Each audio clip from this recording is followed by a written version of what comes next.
Assalamualaikum warahmatullahi wabarakatuh. Selamat pagi, selamat siang, selamat malam untuk Pak Beni Utahayan dan juga Ibu Natasha dan juga teman-teman kelas manajemen strategi semuanya. Kami dari kelompok 12 yang beranggotakan Ayu Satriyanti, saya sendiri Beta Danis Waraveda dan juga Mutmainah Risanti akan memaparkan mengenai konteks dalam manajemen strategi. Next.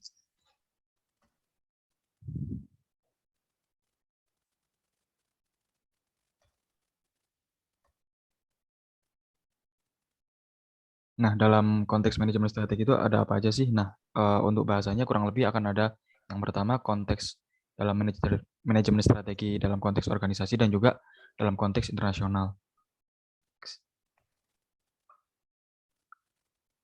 Yang pertama adalah konteks organisasi, di mana konteks organisasi ini berarti proses perencanaan strategi yang digunakan oleh sebuah organisasi untuk dapat berjalan efektif dan juga efisien dalam usahanya mencapai tujuan dengan memiliki daya saing yang kompetitif. Next.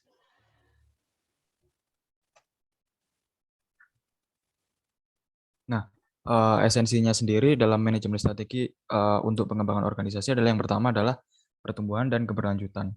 Hal ini dicirikan oleh adanya kegiatan lebih besar dari organisasi yang nantinya berdampak pada peningkatan kesejahteraan sumber daya manusia.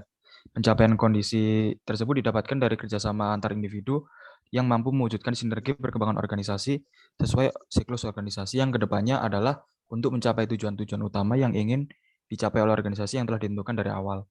Lalu yang kedua adalah berpikir strategi atau berpikir ke depan, di mana strategi yang dibikin adalah untuk menetapkan tujuan utama yang akan dicapai ke depannya oleh para anggota dari setiap organisasi, di mana hari ini dicirikan dengan pemahaman tentang pentingnya faktor waktu, yaitu lalu, kini, dan juga esok.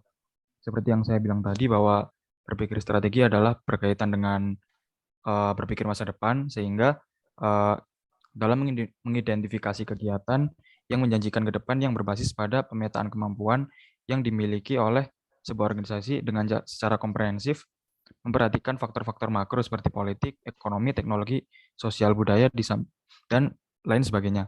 Dan di samping itu, upaya pembelajaran organisasi dalam menuju daya saing secara parsial ataupun utuh dapat ditujukan oleh konsep masukan, proses, dan juga luaran dalam mengelola perubahan menurut peluang maupun ancaman yang ditemui. Sehingga dengan memiliki pemikiran yang strategi atau pemikiran ke depan, sebuah organisasi dapat mengantisipasi setiap ancaman dan juga siap akan menghadapi perubahan untuk kemajuan organisasi ke depannya. Next.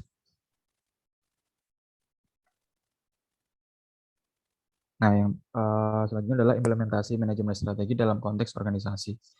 Manajemen strategi dalam implementasinya ditentukan oleh tahapan identifikasi lingkungan, yaitu baik internal maupun eksternal. Perumusan strategi, implementasi strategi, pemantauan dan evaluasi strategi. Hal itu disusun dari sistem lingkungan yang terdiri dari analisis lingkungan internal, berupa kekuatan dan juga kelemahan suatu organisasi itu sendiri, dan juga yang dari eksternal adalah peluang dan ancaman, yang dikenal sebagai SWOT atau Strength, Weakness, Opportunity, dan Threat ataupun pendekatan peran seperti peraturan atau policy, strategi, dan juga fungsi. Next.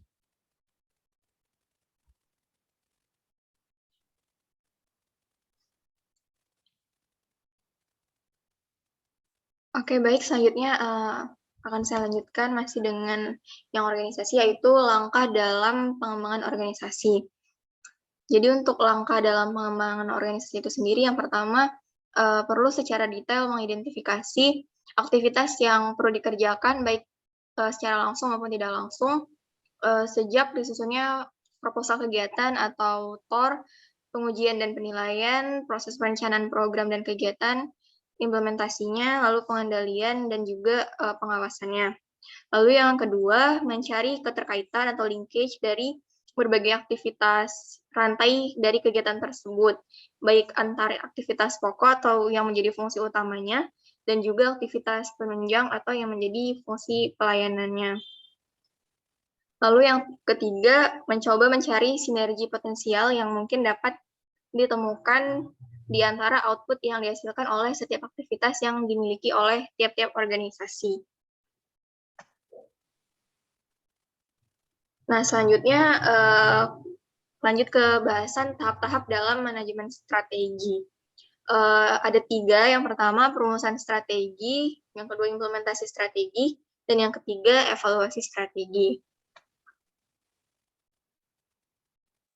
Oke, pada bahasan ini yang pertama ada perumusan strategi. Menurut Andrews, perumusan strategi merupakan proses yang digunakan oleh para eksekutif senior untuk mengevaluasi keunggulan dan kelemahan sehubungan dengan peluang dan juga ancaman yang ada dalam lingkungan, yang kemudian memutuskan strategi yang menyesuaikan antara kompetensi inti perusahaan ataupun organisasi dengan peluang lingkungan. Nah, apa aja sih yang dilakuin dalam perumusan strategi ini? Dalam perumusan strategi ini ada beberapa kegiatan-kegiatan. Yang pertama, mengembangkan visi dan misi organisasi, lalu mengidentifikasi peluang dan ancaman eksternal organisasi, menentukan kekuatan dan kelemahan internal organisasi melalui analisis SWOT, terus menetapkan tujuan jangka panjang organisasi, membuat sejumlah strategi alternatif untuk organisasi, dan juga memilih strategi tertentu yang untuk digunakan.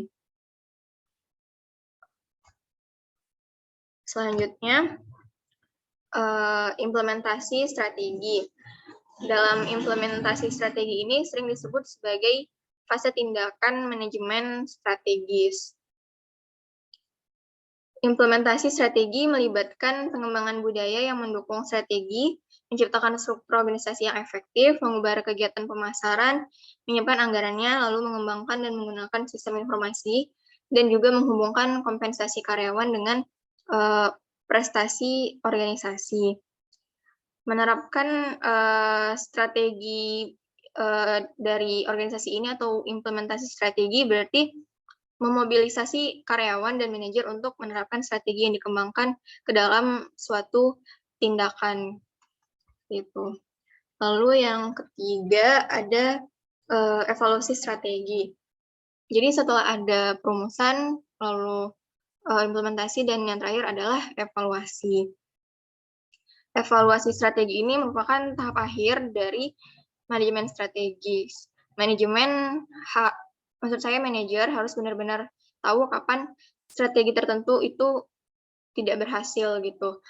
Evaluasi strategis dapat berubah-ubah, makanya evaluasi strategi perlu dilakukan karena keberhasilan saat ini bukan merupakan jaminan untuk keberhasilan di hari-hari esok, seperti itu.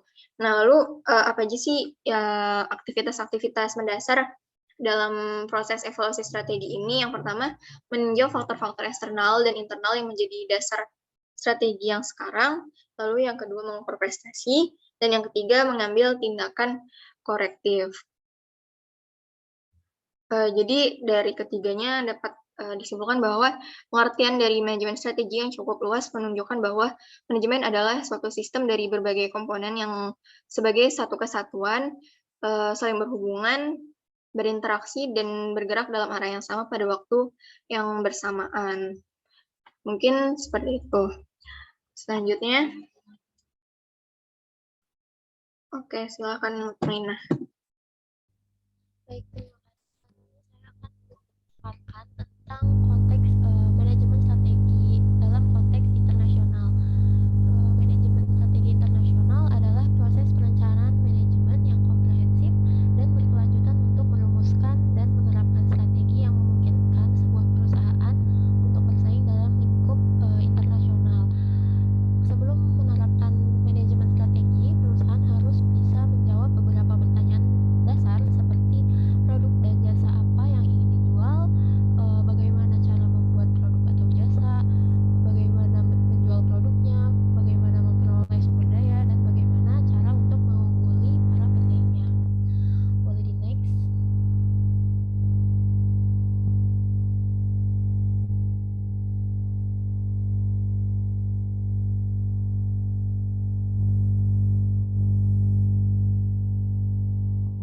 Nah, selanjutnya adalah faktor-faktor yang mempengaruhi penerapan manajemen strategi internasional di sebuah perusahaan, yaitu ada bahasa, budaya, politik, ekonomi, campur tangan pemerintah atau politik, tenaga kerja, hubungan antar tenaga kerja, keuangan, riset pasar, iklan, dan uang. Boleh di next. Selanjutnya adalah konsep manajemen strategi internasional. Istilah manajemen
mencakup analisis SWOT, analisis space, analisis BCG, analisis IE, dan analisis grand strategi. Kemudian yang terakhir adalah tahapan pengambilan keputusan dengan menggunakan QSPM. Boleh di next.